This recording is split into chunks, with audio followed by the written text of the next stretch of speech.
Welcome to the Working Well podcast. I'm Tim Boris, CEO of Fresh Wellness Group. This show explores the diverse aspects of workplace health and personal performance. On the Working Well podcast, we dive into the foundations of what makes wellness work in workplaces around the world. We connect with corporate leaders, executives, and industry experts who are helping make life more awesome at work and home. Join us to learn workplace wellness best practices, personal performance tips, and access resources to jumpstart your personal and corporate programs. Today, we are joined by Ashley McCarney. Ashley's passion for people led her to a thriving career in human resources. For over 15 years, she has been leading HR departments across a variety of industries and company sizes. In 2019, to address the gap in HR process and practice in many small and medium companies, Ashley founded Involvi Consulting. She works with engaged leaders and business owners who want to support their employees while improving working conditions and organizational culture. Ashley holds her CPHR and SHRM-SCP designations, along with a Bachelor of Commerce degree from the University of Alberta. When not working, Ashley, her husband, and 2-year-old son love to travel, experience new cultures, and sample all the great food. Welcome, Ashley. So awesome to have you on the Working Well podcast. It's been a crazy couple years. I know. Yeah. What's it been like for you? Well, first of all, thanks for having me. And you're right. It's been a total crazy couple years. For those of you that are new to Involvi, we've started this HR consulting firm about 2 years ago, pre-pandemic. And so we had an outlook of what we were going to do and how we were going to help organizations. And then the pandemic hit. And while the plan stayed the same, we've been able to pivot and been able to kind of adapt our offerings very much in terms of how we offer and what we offer. But we're grateful for everything that we've seen. And it's been a fun journey. I've talked to a few business owners that have started their business right before the pandemic. And yeah, it's like sort of drinking from a fire hose. You think it's going to be challenging enough starting a business when you have an expectation of what the future is going to look like. But then when you have no clue after this pandemic, I've heard some crazy stories. What's been the positive that's come out of the last couple of years for you personally and professionally? You know what, I think I get asked that question a lot. And I think, I'm fully cognizant of all of the individuals and companies that have struggled depending on, their industry and what they struggled with throughout the last 18 months, because there's a variety of them. And so I really want to be cognizant of that. But Involvi has been great. Let's just put it that way. We've been able to help a number of companies across the country with anything regarding their people. And I think our service offerings have been able to be adapted because we are a new company and we have been very agile when it comes to receiving client requests and do you offer this and can you help with this? So being at our infancy, it's provided us the ability to pivot and kind of create our ongoing core services as the demands have come in. And so, we started helping a couple companies that were essential services during the pandemic, and it was just me at the time, and they were my clients, and I got them through the bulk of the beginning of the pandemic. And then when things kind of settled out a little bit, Involvi started to grow and we started to see more uptake. And now we're a team of 8 going on 10, helping more than 35 companies across the country. So we've seen some great uptake. And I think our clients' requests have been anything from our foundational package of policies, procedures, offer letters, things like that, right up to COVID policies, strategic planning, and where to from here now that things are starting to open up and they're starting to kind of forecast the next couple of years. Absolutely. And some of those things, well, COVID policies particularly, were no one had to deal with that before. And so everyone was creating it as they went. And yeah, speaking to the adaptation, what types of things did you see businesses going through at the beginning of the pandemic versus what they're going through now? So I think at the beginning of the pandemic, I encouraged all of the leaders I worked with to be humble and to, be open with their staff that we're all going through this for the first time. This isn't something that as a senior leader we did 20 years ago, and now I've got the experience. So I'm going to, enact that previous experience and create something new. We were all going through the same thing at the same time with the same restrictions, and it varied business to business of what they had to do and how they had to approach it. So I think at the beginning, a lot of the businesses I dealt with were, how do we keep everybody employed? How do we ensure that we're meeting all of the requirements, but still providing gainful and, engaging work for the employees that are there? And the layoffs, the terminations, the shutting things down were always the last resort. And so we got to be pretty creative at the beginning of job sharing, job analysis, work sharing, that kind of thing. And then I think now as we reopen, a lot of organizations are being really, really critical of, maybe we had these 4 positions in the organization before, and maybe we still need 4 positions, but maybe those position titles, descriptions, expectations have changed a little bit. And so they're really looking at the knowledge, skills, and abilities they need to enact their business plan moving forward. And then how do we take our current employees and bring them on that journey with us? And so it's a lot of discussion of pivoting and how to, and not to mention the whole introduction of remote work, hybrid work, or back in the office. And so that's a huge other variable, not to mention, of course, the wellness and all of that piece with engagement that I'm sure we'll get into. But there's a ton of variables right now that employers are looking at, and we're just working with them as to, okay, what's the priority and how do we make sure that, we cover all of these things for you, but do it smartly. So we're not rushing into it, and that we're also looking at change management to make sure that it's going to be a successful change for the organization. Yes, change management is fairly significant these days.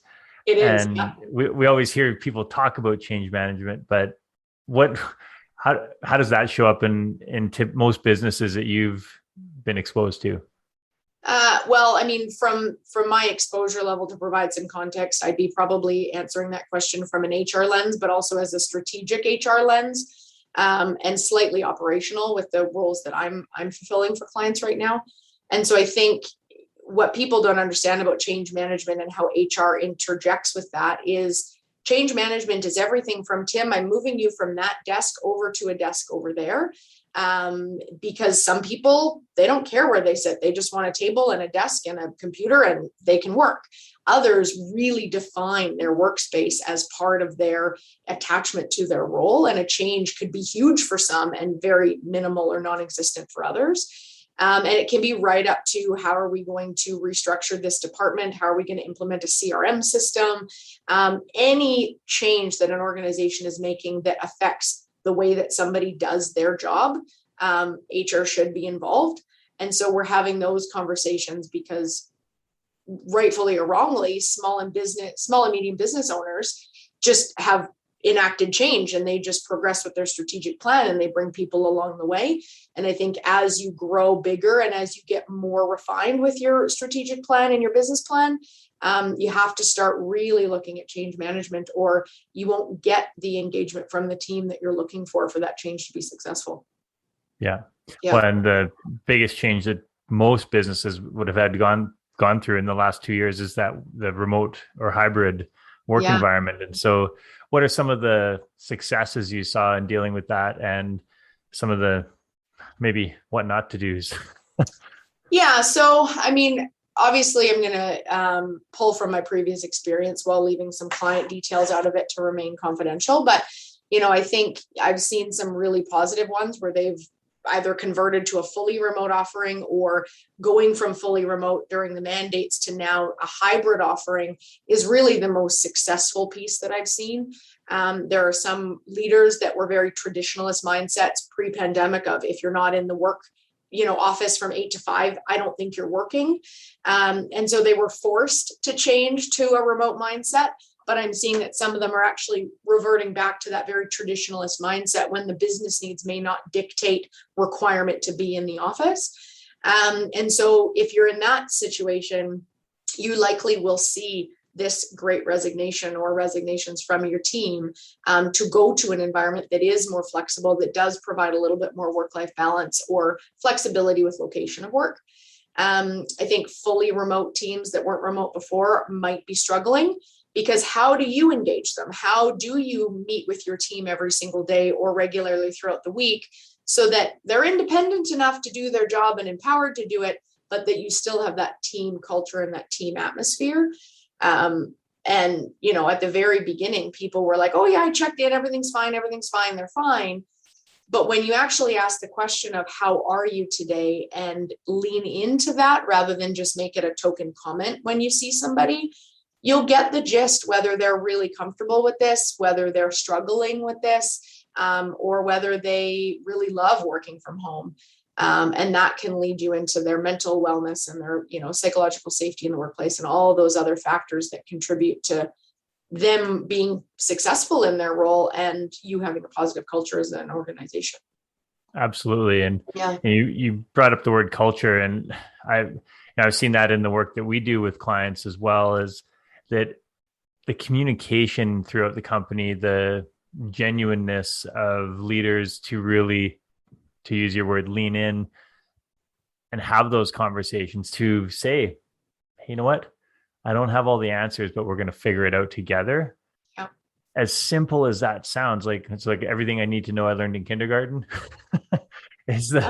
But having those conversations and being genuine, I find, and correct me if I'm wrong, I've seen companies that are doing that well are thriving, and ones that aren't are really struggling. I can't agree with you more. A couple key things that I've learned from some of my mentors and people that are around me are, number one, you should be okay with not being the smartest person in the room as a leader. If you're the smartest person in the room, then your ego is leading the charge and your team will feel that.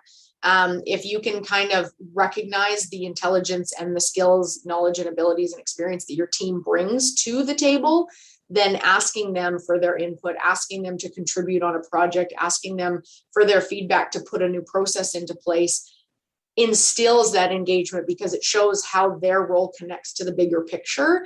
And it also positions that leader as a human. And I know that sounds laughable, but as an example, in a previous role I worked in, there was a senior leader in the organization who was very all about business when that person came into the office. It was business, it was work focused.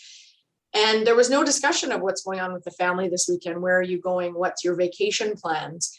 And then all of a sudden, this leader comes into the office and starts talking about how their family is going skiing on the weekend and how they're doing all this stuff. And I had one of the employees come in and say, oh my gosh, that person is a human. I heard about their life, right? It took them out of that operational robotic kind of perception is reality into, okay, now I can relate to them because they're sharing something with me. And you don't have to be best friends with your employees. You don't have to be best friends with your teammates or your colleagues, but being able to share some of those personal things allows for more of that connection and more of that sticking power when you talk about culture, because 80% of people leave their organizations not because of wage or role or promotion ability. It's really because of the relationship or lack thereof with their manager. The rest are ancillary things that are all equally important. But, if you can be humble enough as a leader to engage your team, to work with them, to bring them in, to ask their input, and be collaborative with them, it's going to go 10 times as far. Yeah. Yeah. And how do companies start to create that change? Because I've heard people say, well, you don't create your culture, it develops, it's there, it's part of the,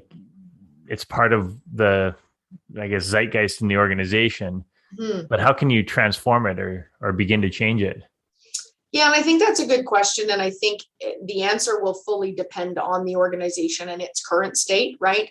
If I look at Involvi and receiving the feedback that I've gotten from my team as an example, my mentality as a leader is very collaborative. It's very involved. It's very get the team, on discussions of, for instance, creating our company values and the promises to our clients and the promises to our team. Those on our website were developed. Yes, I brought it to the table as an initiative that we needed to accomplish, but putting it together and creating the final versions was a team effort that we spent hours as a team collaborating on and back and forth. And having my team be able to lean in on that and contribute to it not only guarantees their buy-in with it, but it also solidifies them as a member of the team and really allows them to connect to the values, which then offers better service to the clients, right? And so to more directly answer your question, I think it all depends, first of all, on the leaders that you're bringing into the organization or who you currently have and their leadership styles. If you have a very dictatorship, very micromanagey organization, and that's the culture of the leaders, then naturally that will be the culture of the organization. If you've got leaders that are open to discussion, open door policy, collaborative, having conversations, asking for input, you're bound to develop a different culture. And so first of all, it's an examination of the leadership team. Second of all, you could do state interviews to kind of determine where you are current state, or an engagement survey, however you want to look at it. And then I think it's an action plan that all the leaders are engaged on to say, okay, where do we want to be? Where are we? And then what's our process to work backwards to really change this culture or enhance it from where we are? So it looks different for every organization based on size and industry, but I think examining current state and future goals will show you the path. And that's a great point. I've heard some stories from leadership consultants in the past too, where they get the results of these surveys and they clearly point to changes that need to be made, but the executives in charge of making them are not necessarily open to making those changes or seeing them as an issue. Yeah. And so how do you deal with situations like that? Have you know what I think? Yeah, I think HR very akin to sometimes IT or safety departments, right? They're looked at more of a cost center rather than a revenue generating center. And they're looked at more of an administrative function that needs to be there for compliance, right? Or need to maintain compliance, we'll say. And so I think first and foremost, the HR rep or myself or my team that goes into the organization and has these conversations, first of all, we have to understand the appetite for engagement with HR from the leaders before we even start a project, right? And some of my non-negotiables are, if we're going to do this and we are going to go out to your team and ask for feedback, then we need adoption today from you that says, we agree to, putting forth an action plan. We agree to putting the efforts in place to execute that action plan. Because the worst thing you can do is ask for feedback and then go silent on it. It's worse than not asking for feedback to begin with. And so I've experienced it. My whole team has experienced it in more internal traditional HR roles. There's a lot of stereotypes about HR, right? It's your policy police, you hire, you fire, you're administrative. And unless you have an engaged leadership team that sees how important the people are to the organization and its future, you will have struggles being successful on changing those pivotal things without understanding that that's important. And I think another key thing that we do is correlate all of those intangible things to quantitative ROIs, right? When you talk about, we've had really high turnover, and I say, okay, well, that's a struggle. No, we just need to hire. Well, no, because if we examine why we're losing people, and I put down the number that every person that quits or you let go is between $6,000 and $60,000 to the organization, they're never going to get an invoice for that. But if we look at all of the intangible pieces and all of the business results that will suffer because of that turnover, it all of a sudden puts a number to this non-revenue generating department that says, so if we invest in you proactively, we're going to end up saving money because we won't lose people. And then you start talking about, okay, how can we improve the culture? How can we, put in really best practice processes that are scalable? Absolutely. We face the same thing on the wellness side. Wellness is seen as this perk. It's not seen as a investment in the future of cost cutting and revenue generation that the people that are actually running the business are going to generate. Yeah. And, touching on that, I think wellness sometimes rightly or wrongly falls under the HR bucket. And, with regards to traditional benefits, employee family assistance programs, under health and safety from a stretch and flex or a, movement throughout the day ergonomics piece. But I think COVID, if nothing else, has shone this light on your wellness division and your wellness initiatives and, other companies like yours, because mental wellness is something that's kind of been this sleeping dog, if you will, that was just ready to erupt, or sleeping volcano. That people have been dealing with mental wellness challenges and struggles for decades, for, centuries. But the more that we put research into it, the more that people speak up about their struggles, and the more that it becomes mainstream discussion, we're really seeing this prevailing need to focus on it from an organizational standpoint. And I'll be honest, there's depression within my personal family. And when I was young, my mentality was just get out of bed, just get up, just do it, just be better. Right. And I look back humbly and say, God, was I naive? I mean, I was probably 13, but you look at that and you look at all of the struggles and all of the chemical makeup that contributes to some of those illnesses. Yeah.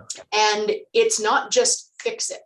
And so I think we constantly create that awareness with leaders and organizations that this isn't just somebody bringing something forward and using it as a crutch to get work from home, or to get time off, or to get support, right? This is literally, and I'm not going to use cry for help because it seems too extreme, but this is them standing up and sharing something very confidential, asking for support.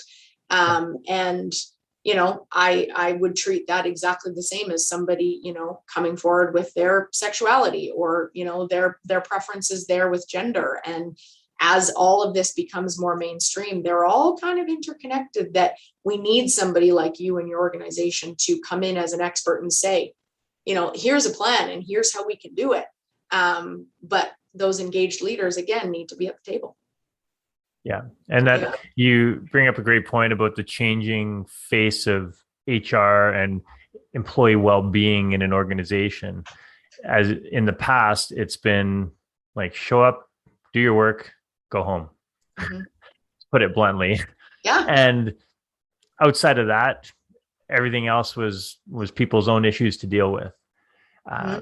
And while it was changing pre-pandemic, the pandemic has really been this catalyst to accelerate that change. What do you see as how do you see the role of HR has changed over the past 2 years? And what do you think it's going to continue changing like in the future? Oh, that's a deep question. Let's start with the last 2 years. Yeah. Well, I think in the last 2 years, more than ever, we've realized that we have our office in our pockets, right? Whether it's a file sharing app on our phone, whether it's our emails, whether it's our internal communication platforms, whatever it is, there is this impetus to never turn off. And so, as a leader myself, I have a young son and I work when he's sleeping. I work when I can, when I'm not on mom duty, right? And so my hours fluctuate. And so I think, number one, to not sustain that with your team or create the impetus that you expect them to work 24 hours, right? You have to communicate and say, look, I can work at 2 a.m. I can send you emails, but at no time do I expect you to answer them outside of normal working hours, maybe unless it says urgent or there's another agreement in place, right? Because even if you or I, as leaders of an organization, send an email at 2 a.m., 90% of the time, somebody's going to check that between 2 and 8 when they start work and feel that anxiety of, oh, I should have answered. Oh, are they going to be mad at me? Oh, did they expect a response? Right. And that's that potential inadvertent culture of fear that you instill by working 24 hours and having the leaders work all the time. And the other thing is this whole remote work piece with regards to, how do I monitor my people at home and make sure they're working during their work hours, right? I heard a horrible example yesterday of a CEO who, we'll say off the cuff, without a lot of plan, emailed all of the employees and said, you're all getting laptops to work from home, but we expect you to keep the laptops on with the cameras on and the microphone on 24/7. Yep, I had the same reaction, right? And so that's a very extreme case, and not one of our clients, but that's one of the very extreme cases of, okay, there are individuals out there that just want to monitor and don't really understand the physical and personal space with regards to working at home. Yeah. And so I think I've encouraged organizations to have that mentality of, look, I know you're going to throw a load of laundry in. I know you're going to go pick up your kids or start dinner or whatever you have to do if you're working at home. but set service level agreements with your team. I expect you to be responsive within 15 minutes all day between working hours, except for your lunch. I expect you to notify us if you're going on lunch, or set your status to away, and things like that. But it really comes down to intentional communication and setting those expectations, because you still have a business to run, right? Yeah. Well, and it also comes down to, and something we talk with clients about a lot is, first of all, the trust that most people are going to be proactive and there for the right reasons. Yes, of course, there are people who are going to find ways to skirt the system and to take advantage of it. Always. And that happened when they were in the office as well. Yep. It's just a bit easier when you're outside the office, but that doesn't make more people want to do it, especially if you have the great communication. But it's also about having leaders particularly understand that when you get up and change a load of laundry, when you get up and go for a walk around the block, when you get up and get your face away from the screen, you actually come back more productive. Mm-hmm. There's nothing productive or healthy about 8, 10, 12 hours in front of a screen all day. Log in, log out, log in, log out, log in, log out. Exactly. And so there have been a bunch of studies about taking those short breaks can make you 20, 30% more productive. So it's like, well, why would you not? In fact, as leaders, we should be, I know in my company, I encourage people. It's like, hey man, we just had this like 90-minute or 2-hour meeting. Let's get up and we'll come back and go at it. And we're going to take 20 minutes to go do something active, or even 5 minutes to get up and walk up and down the stairs if we're at home. And little things like that are so important. But I think there is still, as you mentioned before, that old school mentality of like, if people aren't in front of the screen or in front of the computer being tracked by some HR software that's out there. It's not HR software. Not HR software. Not an HR software. Time tracking software. Anti-HR software. Yeah, there you go. But I also would then have the conversation with those leaders that are struggling with those things of working from home and that accountability piece. I would then liken it to, okay, let's think back to pre-pandemic when they were in the office. How often did you see people sitting together in an office closed door that you knew that they didn't have to talk together to get their jobs done? How often did you see people taking long lunches or long coffee breaks or hanging out in the lunchroom or the photocopier talk, right? I look at even myself in organizations when I was in-house, and I think of the downtime that I could have had or that I saw people have.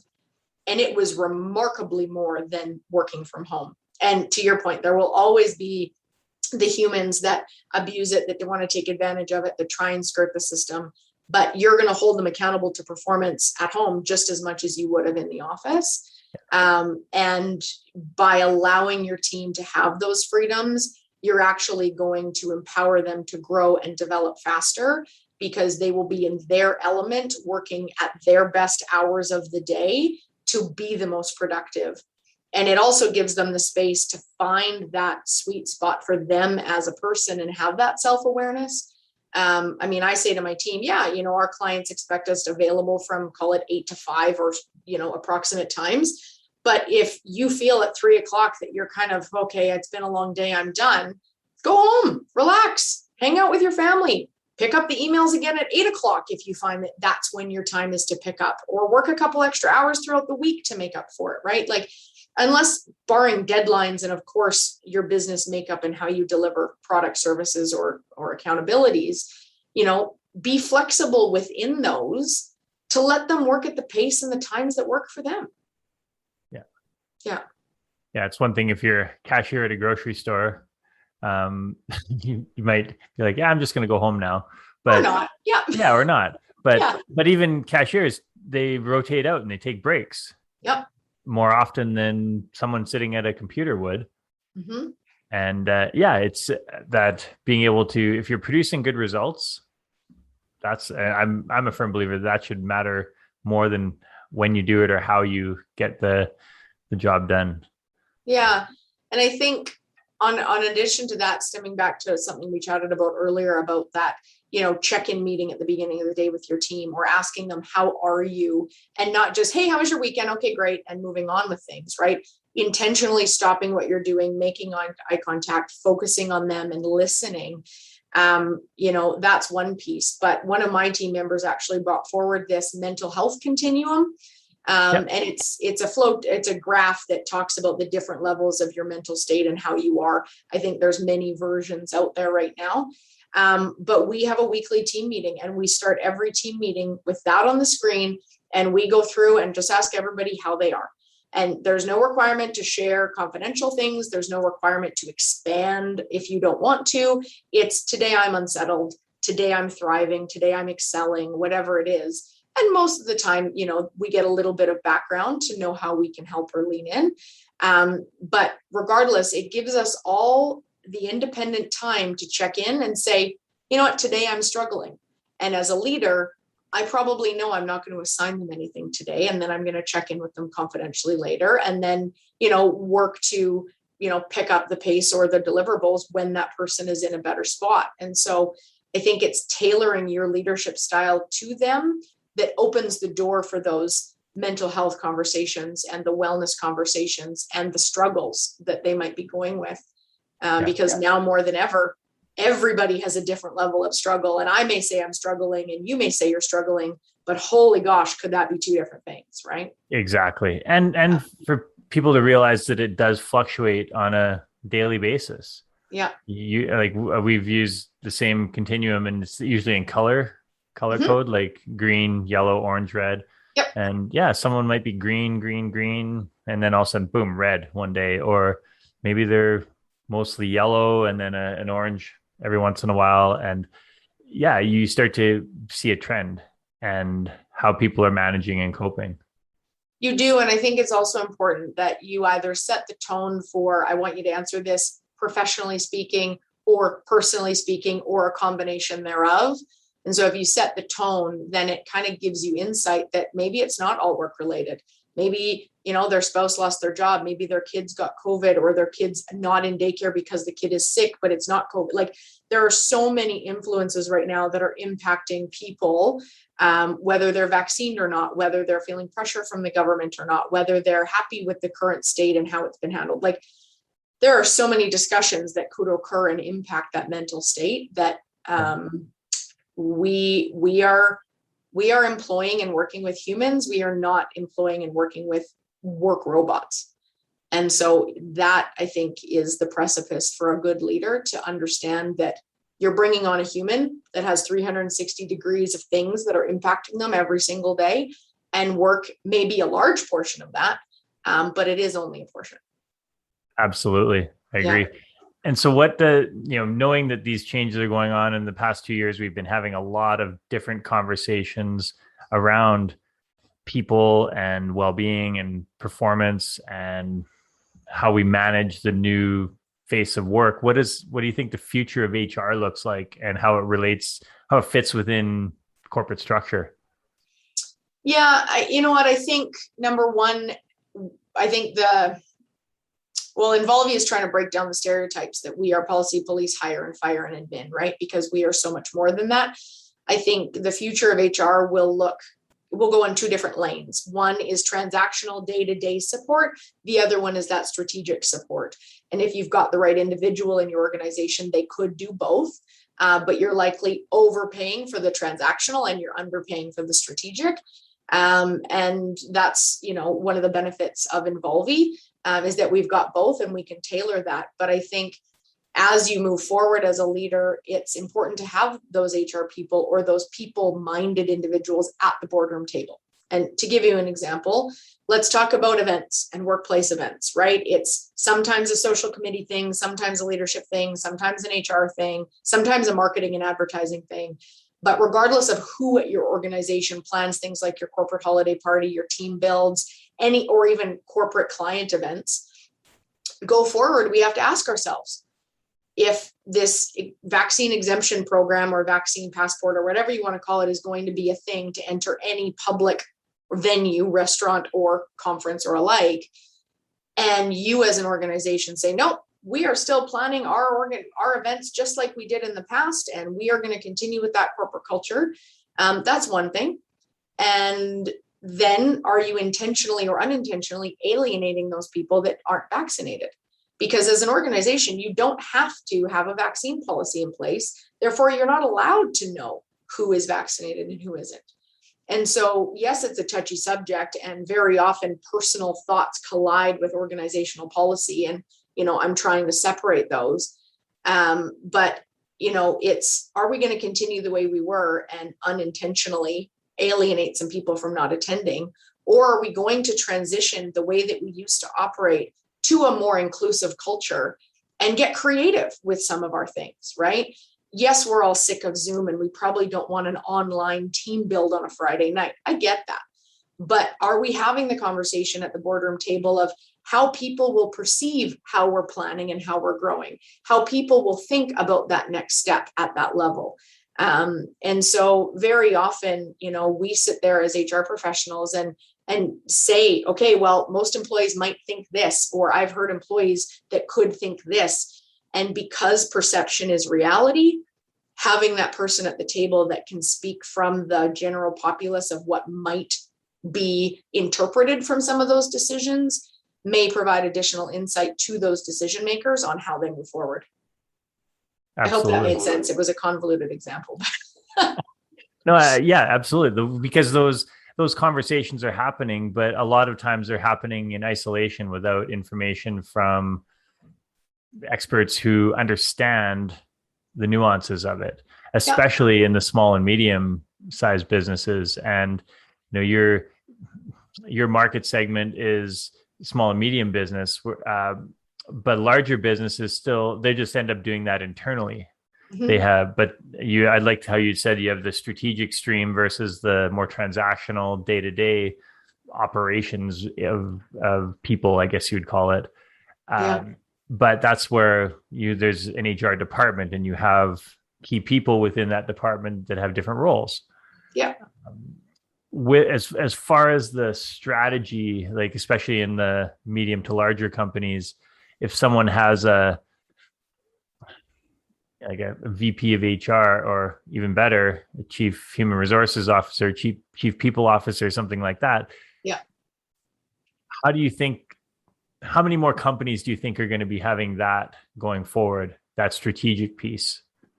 Yeah, I think a lot of the large organizations have it or a version of it, whether they're executing on what I believe that position to embody or, represent is a different story.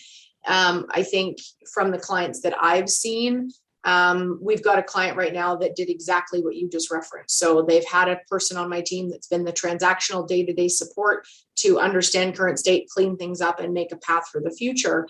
And then the owner said, look, I've kind of created this organization and grown it very ad hoc, we'll call it, and been very successful at it. But he has determined that there needs to be a strategy in place go forward. And if he tries to do it all, it will fail and he will be the bottleneck. And so he has said, okay, I need to create this fractional executive team of an accountant, a CHRO, as you said, a strategy or change management individual from an operations standpoint, and then one senior leader from his organization.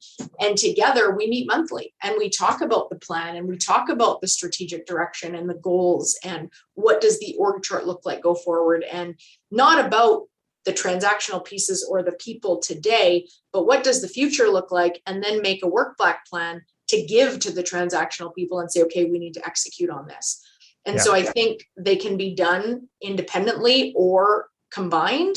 But more and more, I'm offering this strategic CHRO fractional support at a very high level. And I think any small and medium business could have that on retainer, even if it's ad hoc 1 hour a month or a set call. Well, and that's absolutely a perfect point, and a great way to show where business is going, because 2 years ago, most companies they might say, hey, I need help with recruiting, or I need help with this, but they weren't saying I need help from the strategy around people.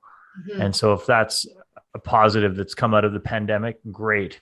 And hopefully more small and medium businesses will start to see that as a viable option and understand the strategic and, bottom line impact it can have on the business to put that structure in going forward. Yeah. Yeah. And I think it's important to note that a lot of organizations that may not be there or at that ideal state that we've kind of been talking about today, it's not out of malicious intent. It's not out of deceit for legislation, the law, or the best practices. No. It's you've organically grown and developed a business. You don't know what you don't know. And if you're Billy and want to make a widget company, and all of a sudden 5 years later, Billy's no longer making widgets. He's a people manager and an operations manager. And neither of those skills maybe Billy has. And so it's important that Billy focuses on the things that he's good at and puts the right people in the right spots to help advise him to carry out the plan. And that ties full circle to admitting you're not the smartest person in the room, and being okay with that will allow your business to flourish. Yeah. And you don't build any business without help. Exactly. And, in 99% of businesses, your people and your culture are your foundation, because without your people, you won't have a business unless you and I are all things to all people in our disciplines. And, we're helping organizations, but that scope can be very limited because your and my time is finite, right? In terms of how much we can support. So as you grow and develop a company, your people are paramount, and why they're not talked about at the boardroom table in conjunction with strategy and growth and operational goals still boggles my mind, but hey, it's a work in progress and we'll get there. And you do make a great point, is that, a couple of years ago, a lot of these topics weren't even, it's not that they weren't on the radar, but they weren't pressing. And now they're fires that need to be put out, and hopefully businesses will have fire extinguishers ready and so they don't have fires in the future. They have a prevention plan in place. Totally. And I think it's also that eliminating the stigma barriers, right? Of the wellness pieces of, oh, you're faking it, or, oh, you're blowing this out of proportion, or, oh, I just can't relate, so I don't understand, against the HR stigmas of your policy, procedure, whatever, administrative, right? I think it's breaking down some of those barriers, and it's having thought-provoking conversations with professionals like yourself and myself that kind of open that up and share a different viewpoint that, if nothing else, causes pause for thought and causes pause for examination. But having those really great, authentic conversations, I think, is the first step. But you and I both have a long hill to climb. So absolutely. As do businesses coming out of this pandemic. And I think we're at a really big inflection point here where we're seeing that companies that are adapting and evolving and figuring it out, that are caring for their people, that are being open and genuine, it's a flywheel that keeps building up speed, and companies that haven't figured it out yet are just going to get left behind. And you mentioned the great resignation, that some people argue that's not happening in Canada yet, but I feel it will.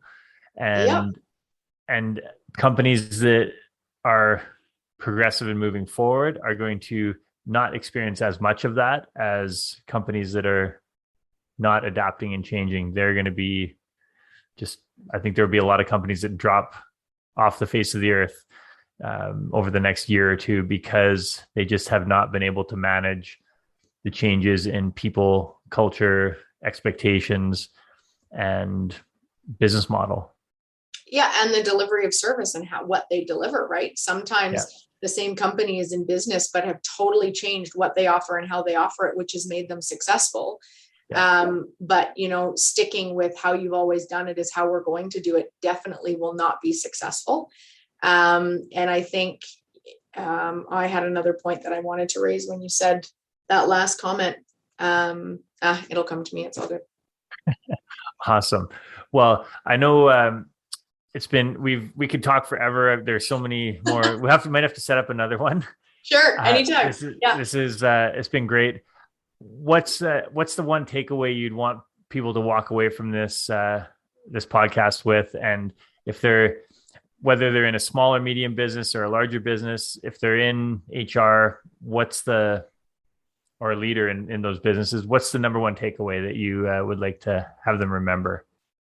I would probably challenge them to put the people lens on their glasses during the day and start putting their people and their culture first.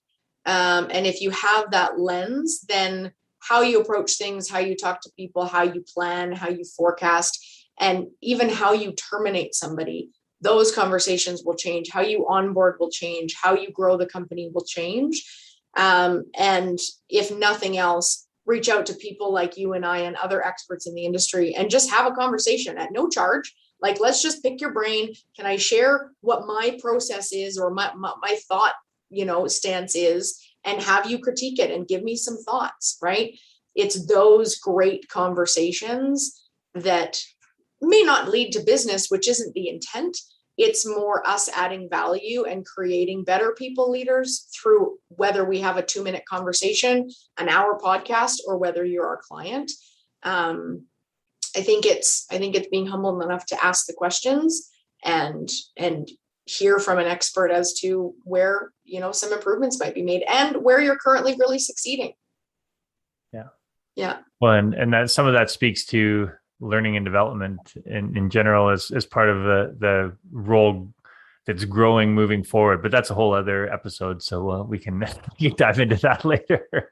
And I think one of the other things I remembered just very quickly is there are some people that are inherently built to work from home. There are others that are built to work from an office with a team. And there are others that will be fine with hybrid. And I think, we throw personality assessments or behavioral assessments or competency assessments out there into the marketplace, mostly as it aligns to recruitment or team building. But if you as a leader lean into those and you examine them and you really create a role that fits that person, you will get the best out of them rather than not doing it, setting somebody up for failure by saying you're going to work from home 100% of the time and then not being really happy with their production or their output, right? So there are different tools that can help you strategize that as you pivot and grow. But again, it starts with your people. Wonderful. Well, Ashley, thank you so much for joining me on the podcast today. Thank you. Where can people find you? So you can find us at our website, involvi.ca. We've got all of our contact information there. We're very active on social media. And then we also have a free webinar the third Thursday of every month from 10 to 11 Mountain Time. Half an hour of it is content and the other half an hour is just open discussion and questions. So it's free. Just register on our website. And I think that will be, if nothing else, a big value add for business owners and leaders. Awesome. I will make sure those get put up on the show notes. Thank you again for your time. And I look forward to connecting again soon. Hopefully, once things progress, maybe even in person. Maybe. Thanks so much for having me, Tim. This was awesome. My pleasure. Thank you for listening to the Working Well podcast.